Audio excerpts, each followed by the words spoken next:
Initially the Mozilla Firefox browser is built.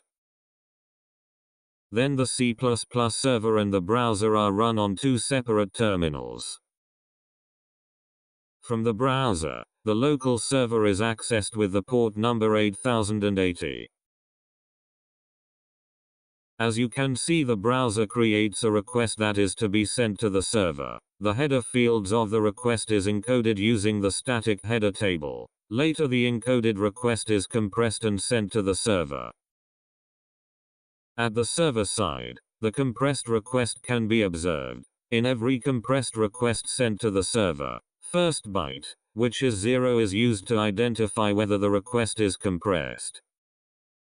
Then it is decompressed and finally decoded to obtain the original request sent by the browser.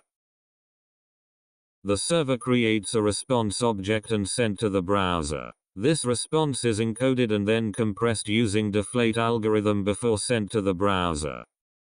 At the client side, this response object can be seen. The header of this response is decompressed and decoded respectively to obtain the original response. Therefore the browser displays the response without any errors.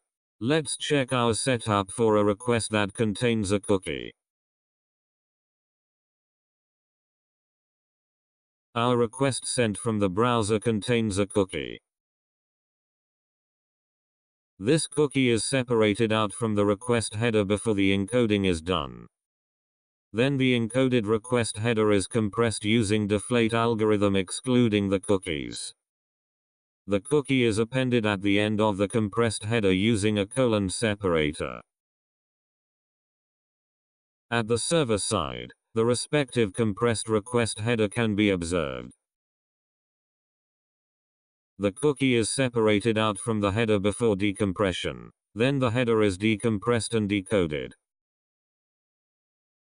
Finally, the cookie is inserted to the relevant place in the header to obtain the original request. Then the server responses with the header encoded and compressed. At the client side, the actual response can be observed after decompression and decoding. Therefore the browser responds with "Hello World."